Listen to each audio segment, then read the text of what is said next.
चलिए सुनते हैं गोदान के अगले अध्याय 15 को। लाला पटेश्वरी पटवारी समुदाय के सद्गुणों के साक्षात अवतार थे। वह यह न देख सकते थे कि कोई आदमी अपने दूसरे भाई की इंच भर की जमीन दबा ले, न वह यही देख सकते थे कि आसामी किसी महाजन के रुपए दबा ले। गांव के समस्त प्राणियों के हितों की रक्षा करना उनका परम धर्म था।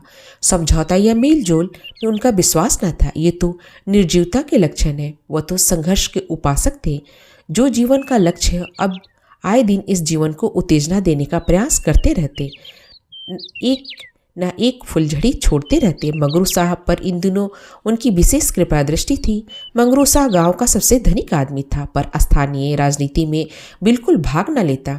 रोब आय अधिकार की लालसा उसे न थी। मकान भी उसका गांव के बाहर था, जहां उसने एक बाग, एक कुआं और एक छोटा सा शिव मंदिर बना लिया। बाल बच्चा कोई न था, इसलिए लेन देन भी कम कर लिया और अधिकतर पूजा पाठ में ही लगा रहता। कितने ही आसामियों ने उसके रुपए हजम कर लिए, पर उसने किसी पर नालिश फरियाद न की। होरी पर भी उसके सूद ब्याज मिलाकर कोई 150 रुपये थे, मगर होरी को ऋण चुकाने की कोई चिंता न थी और ना ही वसूल करने की। 2-4 उसने तकाजा किया, घुड़का डांटा, मगर होरी की दशा देखकर चुप हो गया। अब के संयोग से होरी की ऊख गांव भर में ऊपर थी। कुछ नहीं तो उसके 200-250 सीधे हो जाएंगे, ऐसा लोगों का अनुमान था। पटेश्वरी प्रसाद ने मंगरू को सुझाया कि अगर इस वक्त होरी पर दावा कर दिया जाए तो सब रुपए वसूल हो जाएंगे। मंगरू इतना दयालु नहीं, जितना आलसी था।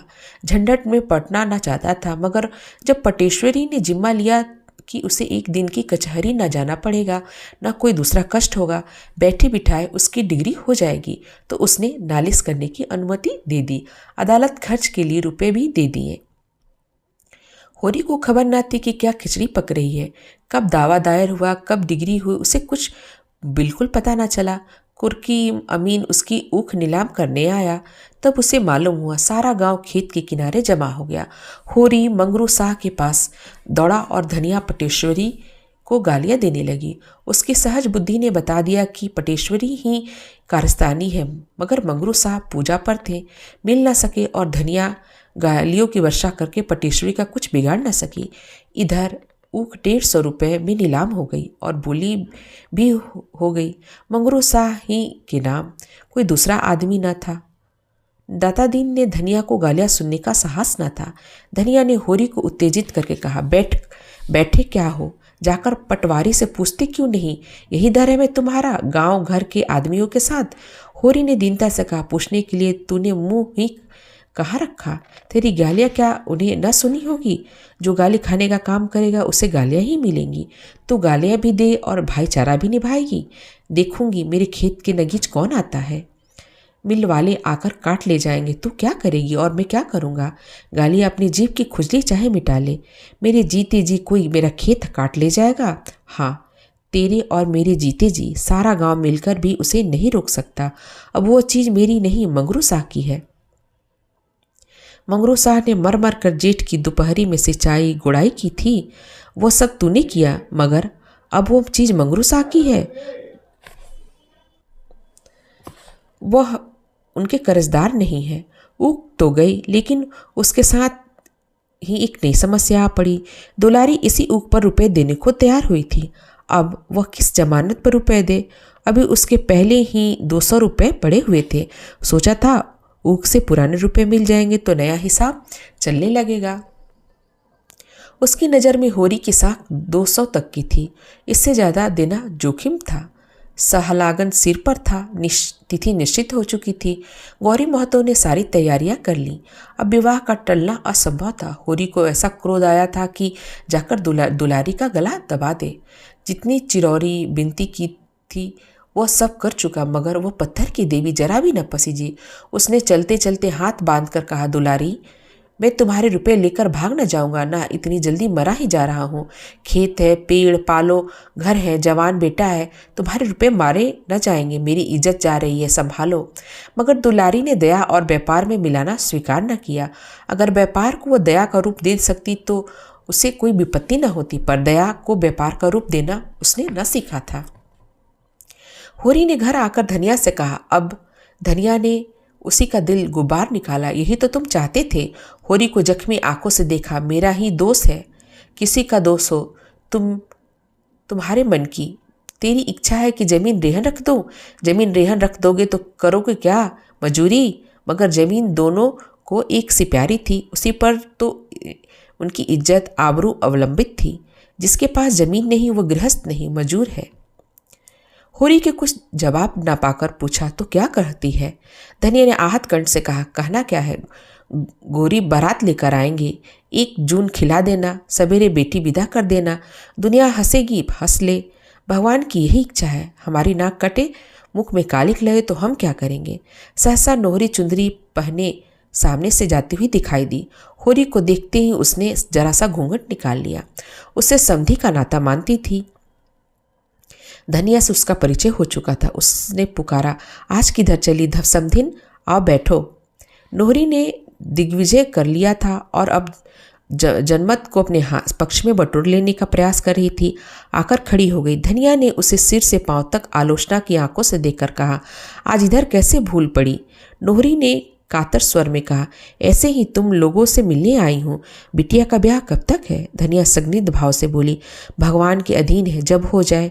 मैंने तो सुना इसी सहालग में होगी। तिथि ठीक हो गई है? हाँ, तिथि तो ठीक हो गई है। मुझे भी न्योता देना। तुम्हारी तो लड़की है, न्योता कैसा? दहेज का सामान तो मंगवा लिया होगा, जरा मैं भी देखो। धनिया असमंजस में पड़ी, क्या कहें। होरी ने उसे संभाला, अभी तो कोई सामान नहीं मंगवाया है। और सामान क्या करना है? कुश कन्यादान तो देना है। नोहरी ने अविश्वास भरी आंखों से देखा, कुश कन्यादान क्यों दोगे महतो? पहली बेटी है, दिल खोलकर करो। होरी हंसा, मानो कह रहा हो, तुम्हें चारों ओर हरा दिखाई देता हो, यहाँ तो सूखा ही सूखा है। बोला, रुपए पैसे की तंगी है, क्या दिल खोलकर करो।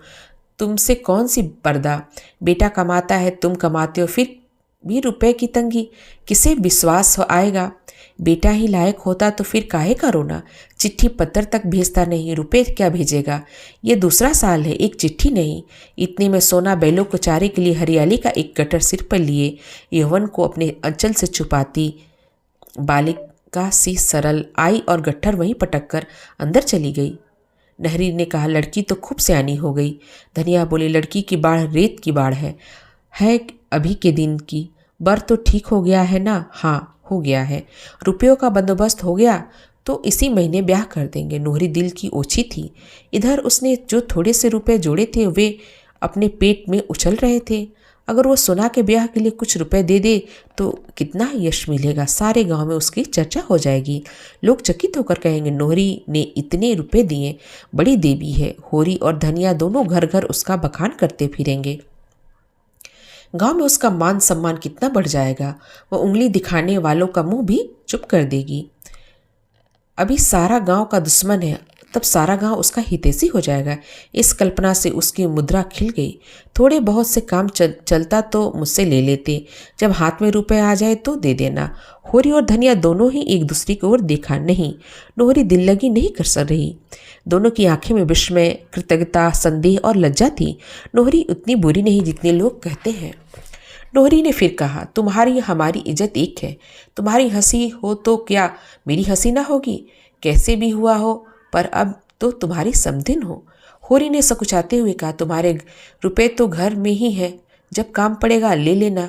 आदमी अपनों ऊपर ही भरोसा करता है, मगर ऊपर से इंतजाम हो जाए तो घर के रुपए क्यों छुए? धनिया ने अनुमोदन किया, हाँ और क्या। नोहरी ने अपनापन जताया, जब घर में रुपए हैं तो बाहर वालों के सामने हाथ क्यों फैलाने?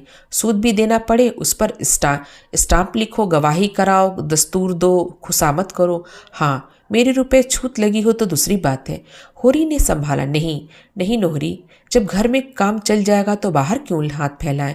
लेकिन आपस वाली बात है, खेती बाड़ी का भरोसा नहीं।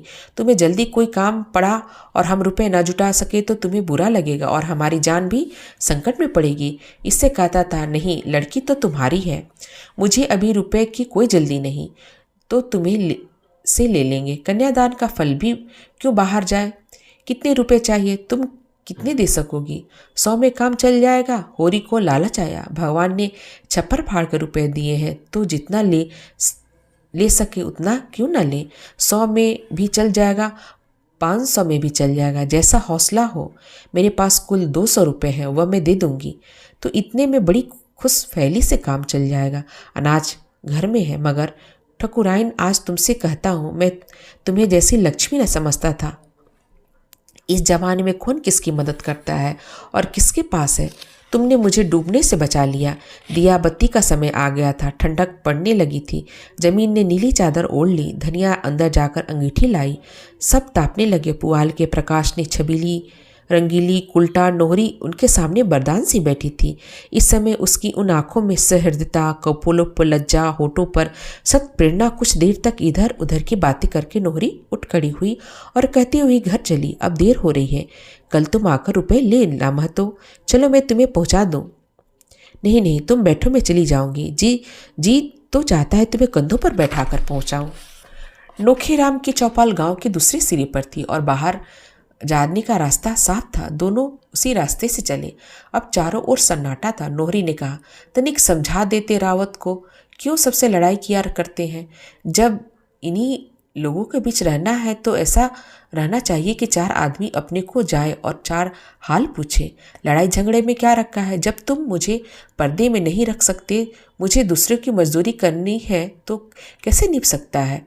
मैं ना किसी से हंसूं ना बोलूं, मेरी ओर ना कोई ताके ना हंसे, ये सब तो पर्दे में ही हो सकता है। पूछो कोई मेरी ओर ताकता या घूरता है तो क्या करूं? उसकी आंखों तो नहीं फोड़ सकती। फिर मेल मोहब्बत से आदमी के 100 काम निकलते हैं। जैसा समय देखो वैसा व्यवहार करो। तुम्हारे घर हाथी झूमता था तो अब तुम किस काम के हो? अब तो तुम 3 रुपए के मजदूर हो। मेरे घर 100 भैंस लगती थी, लेकिन अब तो मैं मजूरीन हूँ। मगर उनकी समझ में कोई बात आती ही नहीं। कभी लड़कों के साथ रहने को सोचते हैं, कभी लखनऊ जाकर सोचते हैं। नाक में दम रखा है मेरे। होरी ने ठकुर सुहाती की ये भोला की सरासर नादानी है। बूढ़े हुए, अब तो उन्हें समझ जाना चाहिए। मैं समझा दूंगा तो सवेरे आ जाना, रुपए दे दूंगी।